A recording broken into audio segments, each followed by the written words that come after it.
السلام عليكم ورحمة الله. أعوذ بالله من الشيطان الرجيم. بسم الله الرحمن الرحيم. الحمد والثناء لله رب العالمين والعاقبة للتقوى واليقين. والصلاة والسلام على أشرف الأنبياء والمرسلين حبيبنا وحبيب إله العالمين أبي القاسم محمد صلى الله عليه وعلى أهل بيته الطيبين الطاهرين المعصومين ولعنة الله على أعدائهم أجمعين من الآن إلى يوم الدين. رب اشرح لي صدري ويسر لي أمري واحلل عقدة من لساني يفقه قولي. صدق الله العلي العظيم.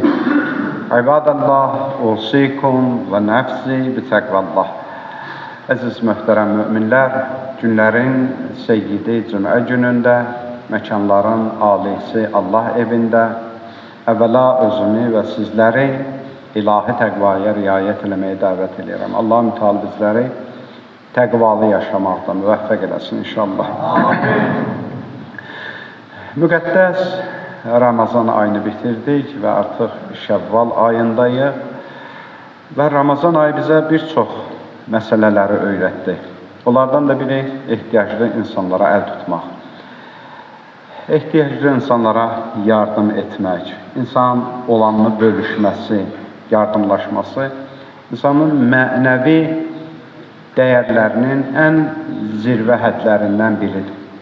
Quran-ı Kərimdə Allah Müteal Zariyat surəsinin 19-cu ayəsində buyurur: Euzubillahimineşşeytanirracim və fi əmvalihim haqqun lis-sailinə vəl-məhrum. Sizlərin mallarının içərisində, ruzilərinin içərisində ehtiyaclılar və məhrumların bir haqqı var. Yəni biz belə başa düşməyək ki, Allah mənə hər ay məsələn bu qədər ki məbləğ göndərir. Əvvəl əqidəmiz olmalıdır da, bunu bizə göndərən Allahdır. Bu əqidədə olsaq ki, bunu biz qazanırıq, onda biz şirk eləmişik. Biz zəhmət çəkirik, amma bunu bizə əta eləyən Allahdır. Nümunələri də çoxdur. O qədər insan var, zəhmət də çəkir, işdə qurur, amma görürsən, nəticəsi olmur. Gərək ki, Allahın ona bəlli bir ruzusu ola, bəlli bir təyinatı ola. İndi kimə nə qədər, nə üçün Allah təyin edir? Bu alim olan Allahın öz sirlərindəndir. Biz bunların hamısının səbəblərini bilmirik. Amma əqidəmiz budur ki, bizə yetişən ruzu Allah tərəfindəndir. Və alim olan Allah da deyir ki, mənim sizə yetirdiyim ruzu hamısı sizin özünüz üçün deyil.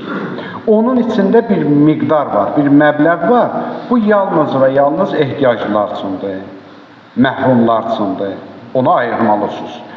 İndi bu sədəqə formasında ayrılacaq, zəkat formasında ayrılacaq, xums formasında ayrılacaq, fitrə zəkatı formasında ayrılacaq. Hər bir halda bu bizim malımızın içərisində bəlli bir hissə var ki, onun öz təyinatı var. O bizə məxsus deyil. Əziz Peyğəmbərimiz buyurur: Əbəqunu zəəfə fə innəmə turzaqunə və tunsarunə bi zəəfəihim. Əziz Peyğəmbərimiz buyurur ki, zəifləri, ehtiyacları mənim yanıma gətirin. Çünki siz onların bərəkətinə ruzi yiyirsiniz və kömək olunursunuz. Yəni, onlar olmasaydı, Allah sizə də ruzi verməzdi. Allah ki, sizə ruzi verir, o ehtiyaclara xatir verir ruzunu ki, yəni onlarla da bölüşəsiniz.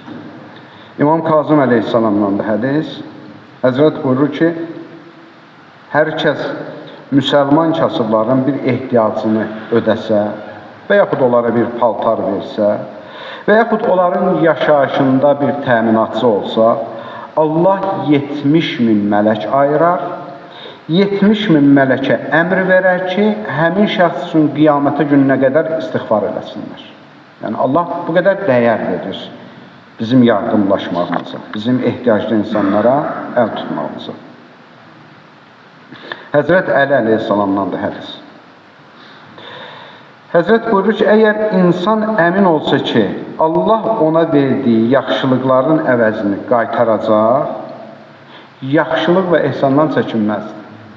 Bizim bəzən yəqinimiz ki, yoxdur. Biz düşünürük ki, versə yazılar. Həzrət buyurur ki, əgər sizin əqidəniz olsa ki, Allah verdiyinizin əvəzini qaytaracaq və 10 mislin qaytaracaq. Çünki Quran-ı Kərim buyurur, hər kim bir yaxşı işlə Allah dərgahına getsə, Allah onun fəlahu əşrə əmsalha 10 mislin qaytaracaq ona, nəinki bir mislini. İnsan buna yəqin tapsa, verəndə xəsislik eləməyəcək, narahat olmayacaq. Allah uzaq eləsində, o sələmçi insanlar ki var, faizə pul verirlər. Onun qapısına getmirsən ki, 100 manat mənə pul ver, faizlə qaytaracaq. Verəcək də təbii ki, çünki onun burada gəliri var, qazancı var. İndi birdən sən ondan 1000 manat istəsən necə? Verəcək, sevinə-sevinə verəcək. Çünki 1000 manatın faizini səndən alacaq. Banklara gedirik, banklar nədir? Elə çalışırlar ki, bizə daha çox pul versinlər. Çünki daha çox alacaqlar. Baxın, onların əqidəsi budur ki, mən bu şəxsə ki verirəm, bundan artığını alacaq. Bizim Allaha etimadımız bu qədər olsaydı ki, biz verdiyimizin müqabilini Allahdan 10 misli alacağıq, o zaman çalışardıq daha çox verək. Xəsislik eləmərdik ki, bilərdik ki, Allah bunun müqabilində daha çox əta eləyəcək. Hədislərdə var, İmam Musa Kazım əleyhissalamdan da hədis buyurur ki, Allahın kəlamıdır, Allah sözüdür. Mən varlıları şərafətinə görə varlı etməmişəm. Yəni, varlı belə düşünməsin ki, Allahın yanında bir yaxşı hörmət sahibidir, Allah ona əta edir. Baxın, ümumi götürməyəcək, o qeydin vurum. Bu demək deyil ki, Allah kiməsə nəsə verirsə, Allah yanında dəyəri yoxdur. Mümkündür bir insan olur, Allahın yanında dəyəri də var və Allah onu çox da verir. Həzrət Süleyman, Həzrət Davud onların nümunəsidir. Sadəcə Allah istəyir bizə başa salsın ki, mənim hər ruzu verdiyim, hər onu çoxlu, geniş ətalar elədiyim insan düşünməsin ki, bu mənim yaxşılığımın hesabınadır. Və mən kasıbların zəifliyinə görə də kasıb eləməmişəm. Bu kasıblara da az vermişəm, mənası deyil ki, onlar da yaxşı adamdır. Bəlkə varlıları, kasıbların vasitəsilə imtihana çəkmişəm və hədis buyurur ki, əgər kasıblar olmasaydı, varlılar heç biri cənnətə daxil ola bilməzdi. Yəni, varlının cənnətə daxil olma səbəbi də nədir? Kasıblardır. Hədisdə buyurur, qiyamətdə zahidlər və abidlər Allahdan üzr istəyəcək. Ki, Allah, biz yetərin qədər sənə ibadət eləmədik. Doğru başa düşəkdə bu hədisin məfhumunu, yəni bəlkə bir məcaz var bu hədisin içində. Buyurur ki, Allah kasıblardan üzr istəyəcək. Ki, mən sizə dünyada yetərincə əta etmədim. Çünki səbəbini də deyəcək. Sizin yanınız, mənim yanımda qədir qiymətiniz o qədər çoxdur ki, dünya üçün qiymətiniz deyildir. Sizin qiymətiniz daha əzəmətli olan axirətdir. Axirəti siz üçün saxladım. Axirət hədiyyələrini siz üçün saxladım. Ona görə mən bu ehsanları axirətə saxlamışam. Bu, belə bir mövzudur ki, Allaha şükür məscid əhli bunun barəsində bilirlər. Ehtiyaclara əl tutmaq, ehtiyaclara kömək eləmək. Mən bir müqəddimə olaraq bir neçə hədis dedim, təkrar ünvanında olsun. Amma əsas məqsədim bu mövzunu danışmaqda bir fərqlidir. Bir məsələ budur ki, bu sədəqələr, bu ehsanlar, bu yardımlar gizli olunmalıdır, yoxsa aşkar olunmalıdır. Biz bunları necə etməliyik? Quran-ı Kərim bunun barəsində Bəqərə surəsinin 271-ci ayəsində Allah Teala buyurur: "Əuzu billahi mineşşeytanirracim. İn tubdus sadaqat fe ni'mahiye." Əgər sədəqələrinizi aşkar versiniz, bu sizin üçün yaxşı bir işdir. Allah nəinki bunu qınıyır, bəlkə Allah aşkar surəsində, aşkar şəkildə Quran ayəsində buyurur da, deyir ki, bu yaxşı işdir görürsünüz. Sədəqələrinizi aşkar verirsiniz, yaxşı iş görürsünüz. Və in tuxfuha və tu'tuhal fuqara fehuve xayrun lekum. Birdən əgər bunu gizli görsünüz, ehtiyaclılara xəlvətdə bu yaxşılıq eləsiniz, bu sizin üçün daha xeyirlidir. Birincində Allah qınamır, bəlkə təşviq edir, yaxşı işdir. Və yukaffir ankum min seyyiatikum vallahu bima ta'malun xabir. Bu sizin günahlarınızın kəffarəsidir və Allah hər şeyi də biləndir. Allah bəzi hallarda bu ehsanları aşkar etməyin də tərəfdarıdır. Mən bəzi hallarda görürəm, çox qınayırlar bu işi. Niyə məsələn bir ehtiyaclıya əl tutuldu, bu göstərildi, bu nümayiş olundu. Allah qəlblərdən agahdır. Bir nəfər bu işi görsə və bu işi reklam etsə ki, məqsədi olsa özünü təbliğ eləsin, şəxsini təbliğ eləsin və yaxud verdiyi adamı xar eləsin, rəzil eləsin, bu böyük bir günahdır. Burada heç bir şey şübhə yoxdur. Amma bir insan ki, istəsə bu yaxşı işi təbliğ etsin, yaxşı işi təbliğ etmək lazımdır. Çünki biz zaman-zaman təbliğ etmədikcə, cəmiyyətdə belə bir fikir formalaşdırmağa çalışan insanlar var ki, dindar kəsim heç ehtiyaclara əl tutmur. Elə imam süfrəsi verirlər, ziyarətə gedirlər, amma heç ehtiyaclara da əl tutmurlar. Amma mən tam qətiyyətlə deyirəm, cəmiyyətimizdə dindar kəsim qədər, məscid əhli qədər bu sosial yardımlaşmada yaxından iştirak edən ikinci bir cəmiyyət yoxdur. Hər kimin iddiası varsa qoysun. Hər hansı bir təşkilat. İndi dövlət səviyyəsində olan işlər bizim məsələmiz deyil. İcmalardan söhbət gedir. Fərdi qurumlardan, idarələrdən söhbət gedir. İnsanlar bir cəmiyyət olaraq öz hesablarına gördüyü işlərdən gedir. O olunan işlər, onlar vəzifədir, onlar xalqın haqqıdır, o bir başqa məsələdir. Amma bu insanlar ki, bu işi könüllü görür və illərdir görürlər. Öz halal ruzilərindən 1 manat, 3 manat pul ayırmaqla hər ay, 2 ay, 3 ay ehtiyaclı insanlara kömək edirlər, yardım edirlər. Və bu iş mənim fikrimcə çox təbliğ olunmalıdır ki, o nankör bir qism insanlar ki var, hey dindara qara yaxmaqla məşğuldur, dini sevmir, dindən danışa bilmir, elə dindarların əleyhinə danışır. Allahdan danışa bilmir, məsciddən danışır. Bu, onların gözünə göstərilməlidir və xalq da bu işləri görməlidir və bilməlidir ki, daim tarix boyu məscidlər tək ibadət ocağı olmayıb, tarix boyu insanların sığınacağı məkanı olub, sosial bir yer olub məscidlər və öz yaxın tariximizdə də müstəqillikdən sonra, istər 20 yanvar hadisəsində, istər Qarabağ müharibəsində məscidimizin tərəfindən şəhidlər xiyabanı salınıb, onların bütün başdaşları xarici ölkədən gətirilib, orada qurulması, mən bunların şahidi olmuşam, mən bu məsciddə böyümüşəm. 89-cu ildən mən məsciddəyim. Bütün hadisələrin mən şahidiyim. Məscid bu işləri görüb. Ondan sonraki dönəmlərdə və elə pandemiya zamanında, Qarabağ müharibəsində, Vətən savaşında və elə adi vaxtlarda da hər vaxt göz qabağında dindarların bu işi və xüsusən bir neçə, məsələn, əzizlər ki, bu işi zəhmətin çəkirlər, doğrudan bizim boynumuzdakı da haqqı götürürlər və bu dəyərləndirilməlidir və bu elə işıqlandırılmalıdır. Bu göstərilməlidir, bu cəmiyyətə təbliğ olunmalıdır ki, yaxşı işə insanlarda təşviq olunsun. Düzdür, bunun başqa görürsən ki, nəticələri də olur. Sanki insanlarda belə bir fikir formalaşır ki, elə məscid borcludur, dindarlar borcludur bu işi görməyə. İnanın, o qədər müraciət edənlər olur ki, bəzən heç ehtiyacı olmayan insanları görürsən ki, elə düşünürkən də məsciddə bir şey var, mən də bir şey oradan əldə edeyim. Məscid bir sosial idarə deyil. İnsanların gücü çatdığı qədər, yetişə bildikləri qədər insanlara. Heç olmasa doğrudan ehtiyacı olan insanların da haqqına girməyək də. Sənin ona bu ehtiyacın yoxdursa, axı, niyə bir şey qopartmağa çalışırsan ki? Özün vermirsən.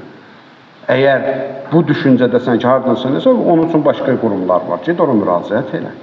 Burada elə çox ehtiyacı olan insanlardır. Oradan heç kimin əli yetişə bilməyən insanlara yardımlar olunur və mən düşünürəm ki, bunun barəsində ehtiyac var idi danışmağa.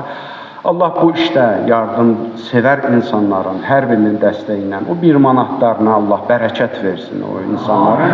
O insanlar ki, malları ilə, canları ilə xidmət edirlər, Allah bu işdə hər birini müvəffəq eləsin. Allah xalqımıza bol, bərəkətli, minnətsiz ruzu əta eləsin inşallah.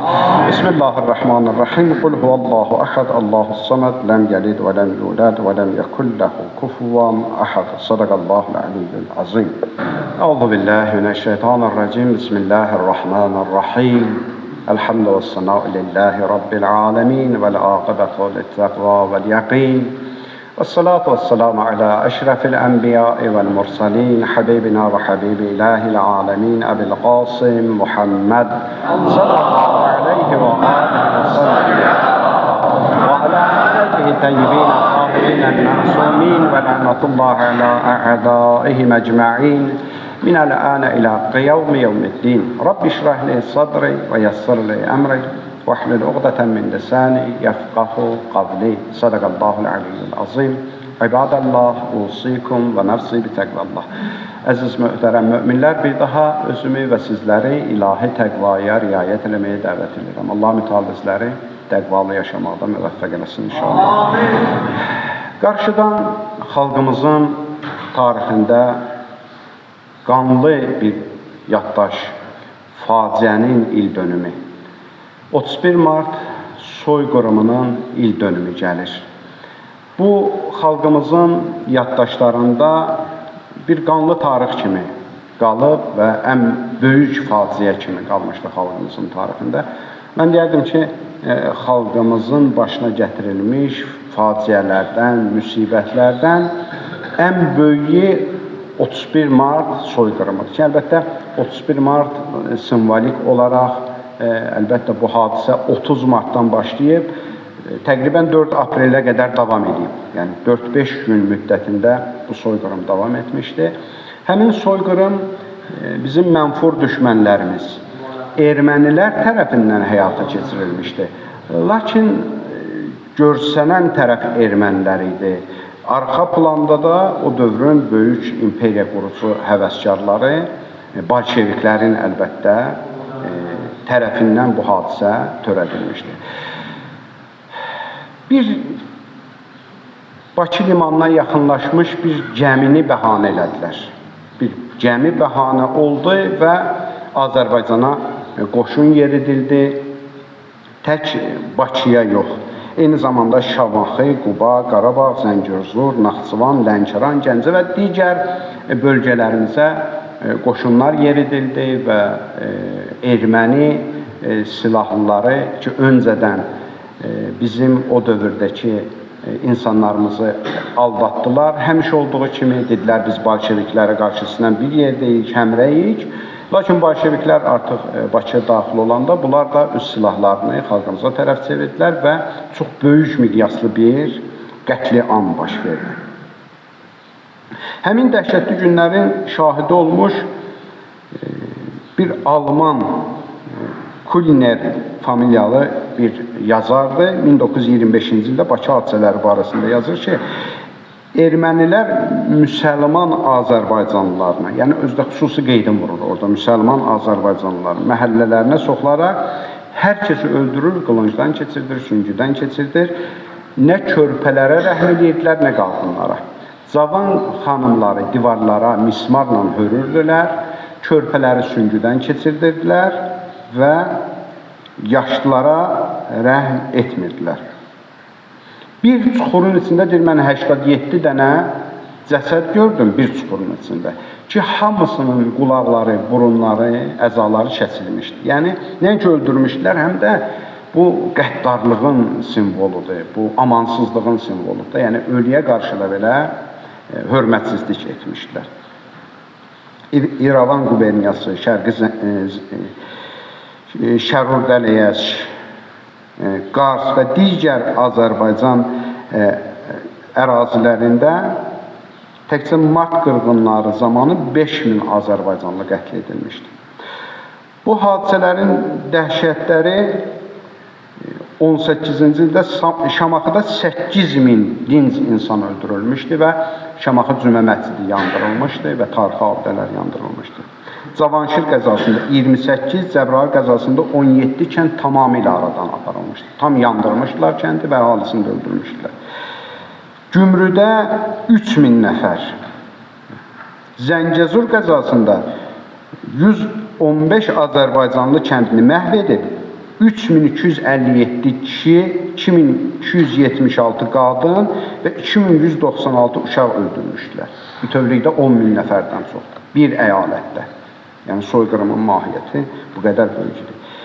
İrəvan quberniyasında 199 kənd, 135.000 Azərbaycanlı məhv edilmişdir. 135.000, yəni rəqəmlər çox dəhşətlidir. Qarabağda 150 kənd məhv edilmişdir. Bakı və Quba eyni zamanda, Qubada bu gündə o memorial kompleks ki yaradılıb, orada soyqırımda insanlar ki diri-diri bastırılıb və bu gün onlar aşkar olunub və insanlar gedir onu ziyarət də edirlər və bu tarix hər il təkrarlanmalıdır. Hər il təkrarlanmalıdır ki, bizim xalqımız insan unutqandır, unutmasın. Və hər ildə insanlar gedib o ziyarətgaha ziyarət etməlidirlər. Çünki yaddaş gözlə təzələnir. İnsan gedib görməlidir. Və elə hər yerdən də xalqımızın insanları sağ olsun, qədir bilən xalqımız gedirlər. Hətta məktəblilər də gedirlər, o soyqırım abidəsini ziyarət edirlər. Mən burada bir qeyd də vurmaq istəyirəm. Məktəblilərimiz gedir orada soyqırım abidəsini ziyarət edirlər və bu da lazımlı bir məsələdir. Məktəblərimiz də gedib oranı ziyarət etməlidirlər. Orada insanların sümükləri var, şüşə arxasında onu gedib ziyarət edirlər. Bu, uşaqlarımıza bizim psixoloji mənfi təsir göstərə bilməz. Əksinə, onların yaddaşlarında düşmən tanımanı möhkəmləndirir. Biz də elə Aşuranı hər il təzələməklə, gəlib orada iştirak etməklə, orada Kərbəla hadisəsində baş vermiş hadisələri danışmaqla burada heç bir mənfi təsirlər ola bilməz. Bəlkə nədir? Yaddaşlar təzələnsin. Çünki 1400 illik tarix təkrarlanma vasitəsilə, əzadarlıqların vasitəsilə yaşadılır. Bunu da unutmamalıyıq. Bəli, soyqırım görmüş bir xalqdır və biz soyqırım məfhumunu daha yaxşı başa düşürük ki, tarix boyu, dünya tarixi boyunda həmişə hegemonlar, həmişə müstəmləkəçilər istəyiblər ki, öz xalqları öz əsarətləri altına salsınlar. Onların sərvətlərini mənimsəsinlər, onların torpaqlarını, onların sərvətlərini mənimsəsinlər. Və bu maddi çıxarlarına görə həmişə xalqlara zülm eləyiblər, xalqlara hücum olunub, xalqları məhv eləməyə çalışıblar. Və təbii ki, bunun adını dünyaya bəzədib təqdim edirlər də. Nə bilim, biri adın demokratiya qoyur, adını gətirir. Hər nə ilə bir vasitə ilə istəyirlər ki, neynəsinlər? Xalqları məhv eləsinlər. Ona görə biz bu soyqırım görmüş bir xalq, bunları yaxşı bilirik, dərk edirik, başa düşürük və mövqeyimiz də nədir? Həmişə məzlumun yanında olmalıdır və əlbəttə o haqsızları, haqqı zülm edən insanlara qarşı da bizim öz mövqeyimiz var. Quran-ı Kərim bunun barəsində bir ayə-i şərifədə buyurur: "Və la təhsəbənnallaha qafilən əmmâ ya'maluz zalimun." Belə düşünməyin, belə zənn etməyin ki, Allah zalimlərin bu hərəkətlərini görmür. Allahdan gizli deyil ki, zalimlərin bu işləri. Bu zalimlərin bugün tuğyanları ki var, Allah bunları görür. Belə ümidsiz olma ki, axı bu zalimlər bu zülmün hər yerdə eləyirlər, gəlirlər, qırırlar, tökürlər. 31 Martda belə oldu, 20 yanvarda belə oldu, Xocalıda belə oldu. Bu qədər müsibətlər törətdilər, tarix boyu dünyanın hər yerində bu zülmlər törədilir. Bunlar düşünməyin ki, Allahın elmindən gizlində. Allah bunların hamısını görür. İnnəmə yuəxxiruhum liyevmin təşxusu fihil əbsar. Düşünməyin ki, Allah bunlara bəs niyə cəza vermir? Deyir, Allah bunları saxlayır.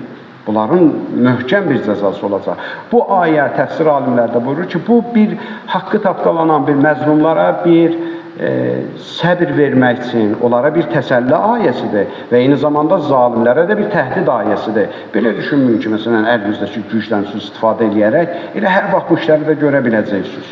Ona görə hansı xalqlar ki, məğrur dayanıblar, necə 31 martda bizim xalqımız məğrur dayandı, 20 yanvarda bizim xalqımız məğrur dayandı, Qarabağ savaşında bizim xalqımız məğrur dayandı. Düzdür, bəlkə sən şəhid də verəcəksən, bir az əziləcəksən, bir az çətinliklər də görəcəksən, amma həm Allah qatında bu insanlar şəhid olaraq anılacaq və tarixin səhifələrində görürsünüz ki, 100 illik keçib 31 martdakı bizim o həmvətənlərimizin o məğrur duruşu bugün hamımız nə qədər əzəmətli bir iş gördüklərini başa düşürük. Ya 20 yanvardakılar ola bilər canlarını itirdilər. Amma imperiya qarşısında nə etdilər? Öz cəsarətlərini göstərdilər, öz vətənlərini müdafiə elədilər, öz xalqlarını müdafiə elədilər. Allah hamd edək izzətinə, cəlalına, əzəmətinə. Hər vaxt xalqımıza, millətimizə qarşı ki, uzanan bir fitnə əlləri olub, Allah o fitnə əllərini məhv-nabud eləsin.